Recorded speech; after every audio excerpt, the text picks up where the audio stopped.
Hallelujah. परमेश्वर में आप सबको जय मसीह की। मेरे चैनल जीवित परमेश्वर में आप सबका बहुत बहुत स्वागत है और परमेश्वर आपको आत्मा में बहुत बहुत बढ़ाए।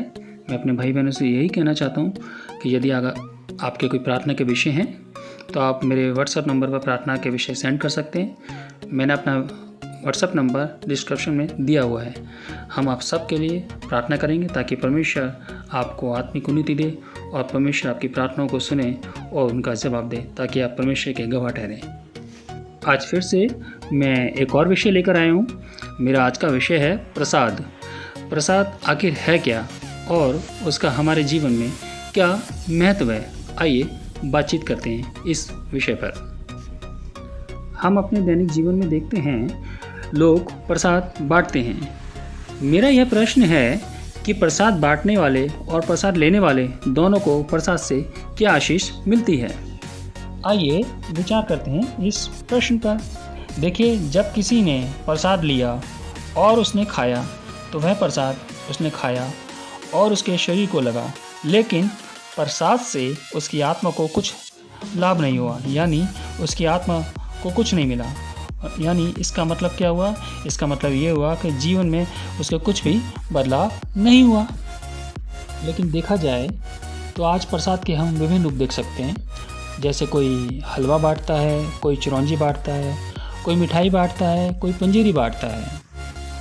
क्या हम जानते हैं कि प्रसाद आखिर है क्या और प्रसाद के रूप में हमें क्या बांटना चाहिए? प्राचीन काल में प्रसाद में फल बांटा जाता था। क्या हम जानते हैं कि प्रभु का वचन फल के विषय में क्या कहता है? प्रभु का वचन फल के विषय में गलतियों 5:22-23 में कहता है कि आत्मा का फल प्रेम, आनंद, शांति, धीरज, कृपा, भलाई, विश्वास, नम्रता और संयम है। ऐसे कामों के विरोध में कोई भी व्यवस्था नहीं है। सच्चाई ये है कि हमें प्रसाद के रूप में यीशु मसीह के फल बांटने चाहिए। प्रभु यीशु के आत्मा के फल बांटने से इंसान की आत्मा को लाभ होता है। जब इंसान प्रभु यीशु के फल को अपने जीवन में धारण करता है तो यह फल उसकी आत्मा में पहुंचता है और इससे उसकी आत्मा को बल मिलता है। प्रभु यीशु के फल के द्वारा उस इंसान का जीवन बदल जाता है कि उसकी आत्मा प्रभु यीशु के फल के द्वारा चंगी हो जाती है। सही मायने में यही प्रसाद है, क्योंकि इन फलों से इंसान परमेश्वर से जुड़ जाता है और जीवन के मुकुट के नज़दीक पहुंच जाता है। आइए अब विस्तार से प्रभु के इन फलों के बारे में विस्तार से बातचीत करते हैं। प्रभु का पहला फल है प्रेम। परमेश्वर ने यूहन्ना 15:12 में कहा है, जैसा मैंने तुमसे प्रेम रखा वैसा तुम भी एक दूसरे से प्रेम रखो, क्योंकि प्रेम हर प्रकार की बुराई का अंत करता है। इसलिए जब हम परमेश्वर का फल प्रेम प्रसाद के रूप में बांटते हैं तो हम हर प्रकार की बुराई का अंत करते हैं। परमेश्वर का दूसरा फल है आनंद। आनंद के विषय में परमेश्वर भजन संहिता अध्याय 16 के वचन 11 में कहते हैं, तू मुझे जीवन का रास्ता दिखाएगा, तेरे निकट आनंद की भरपूरी है, तेरे दाहिने हाथ में सुख सर्वदा बना रहता है। यहाँ कहने का अभिप्राय है कि जब हम संसार में प्रभु का आनंद बांटते हैं और उन्हें बताते हैं कि प्रभु के निकट आनंद की भरपूरी है और परमेश्वर हमें जीवन का रास्ता दिखाता है, इस कारण उन दुखी व्यक्तियों के जीवन में प्रभु का आनंद भर जाता है और उन दिशाहीन व्यक्तियों को जीवन जीने का मकसद मिल जाता है। विश्व का तीसरा फल है शांति। यूहन्ना 14:27 में परमेश्वर कहते हैं, मैं तुम्हें शांति दिए जाता हूँ, अपनी शांति तुम्हें देता हूँ। जैसे संसार देता है मैं तुम्हें नहीं देता। तुम्हारा मन ना घबराए और ना डरे। देखिए, शांति यीशु के समर्पण में है और परमेश्वर हमें ऐसी शांति देता है जो इस संसार के पास नहीं है, और इसी शांति के विषय में हमें इस संसार को जागृत करना है। अगला फल, चौथा और पांचवा परमेश्वर का फल है धीरज और संयम। देखिए, धीरज के विषय में प्रभु का वचन याकूब 1:14 में कहता है कि धीरज को अपना पूरा काम करने दो कि तुम पूरे और सिद्ध हो जाओ और उसमें किसी बात की घटी ना हो। देखिए, देखा जाए तो धीरज और संयम एक दूसरे के पूरक हैं। धीरज यानी सब्र और संयम यानी नियंत्रण। देखिए, जब एक विश्वासी प्रभु का सुसमाचार इस संसार में सुनाने जाता है तो बहुत सी विपरीत परिस्थितियों का उसे सामना करना पड़ता है, जैसे कटु कटाक्ष, अभद्र व्यवहार आदि। लेकिन यदि वह विश्वासी परमेश्वर के संयम यानी नियंत्रण में होकर अपने धीरज यानी सब्र को बनाए रखता है तो वह विश्वासी परमेश्वर की महिमा कर पाता है। इसीलिए तो परमेश्वर कहते हैं धीरज हमें सिद्ध बनाता है। अगला फल छठा और सातवां कृपा और भलाई है।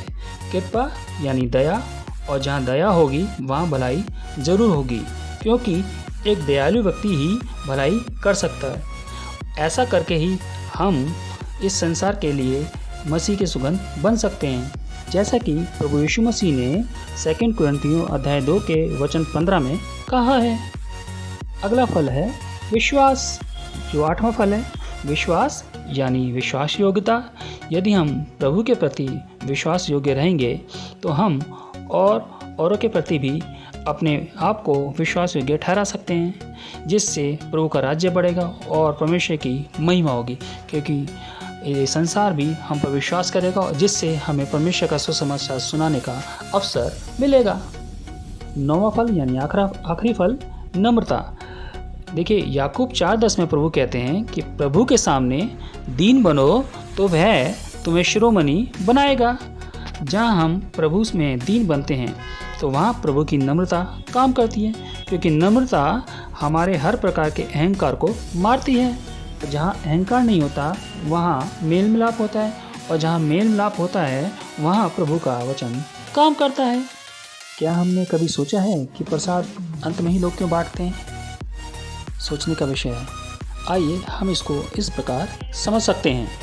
देखिए, जब हम प्रभु की संगति में हम अपने अगुओं द्वारा इन फलों के बारे में सीखते हैं, जो हमारे परमेश्वर इन फलों में होकर हमें परमेश्वर की बातों को, परमेश्वर के ज्ञान को सिखाते हैं, और इस संगति में इस ज्ञान को लेकर जब हम इस संसार में जाते हैं और इन फलों के द्वारा हम लोगों को समझाते हैं, लोगों से बातचीत करते हैं और हमारे जीवन से हम प्रसाद के रूप में उनको इन फलों को बांटते हैं, तो एक्चुअल में दरअसल सच्चाई में यही प्रसाद है जिससे उनका जीवन बदलता है, जिससे वो सच्चाई के रास्ते पे आते हैं, परमेश्वर के रास्ते पे आते हैं और अनंत काल के वासी हो पाते हैं।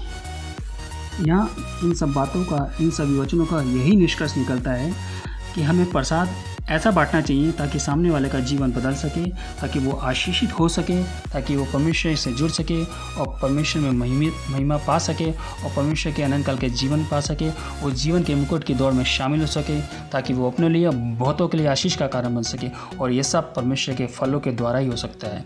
तो इसलिए मेरे प्यारे भाई बहनों, हमें इस बात में हमेशा जागृत रहना है कि हमें इस संसार में परमेश्वर के फलों का प्रसाद बांटना है, ताकि परमेश्वर में हम आशीषित हो सकें और भी लोगों को आशीष का कारण, और भी लोगों के आशीष का कारण बन सकें, ताकि जैसे मेरे खुदा यीशु मसीह की इच्छा आसमान में पूरी होती है, इस संसार में भी पूरी होती है।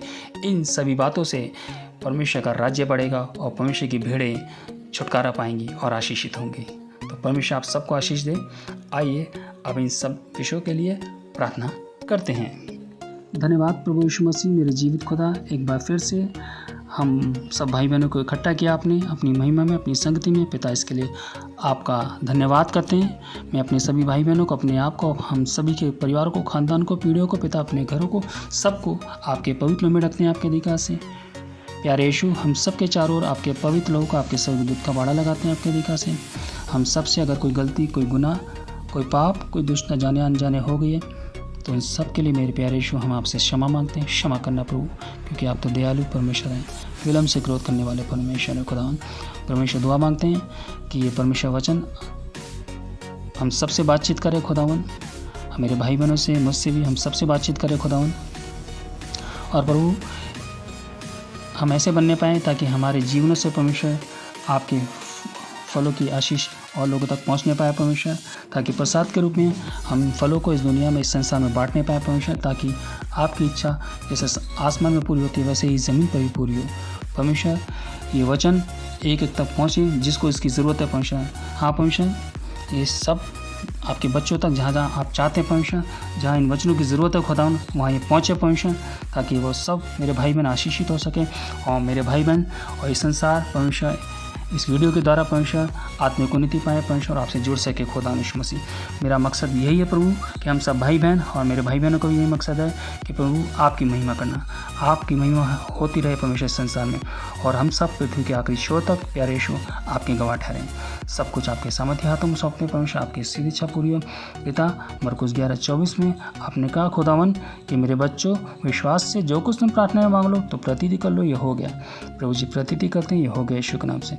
सारा आदर सारी महिमा मैं आपको देता हूँ और इस दुआ को मेरे प्यारे यीशु जीवित खुदा दया के साथ सुने और ग्रहण कीजिए प्यारे यीशु मसीह, आमीन।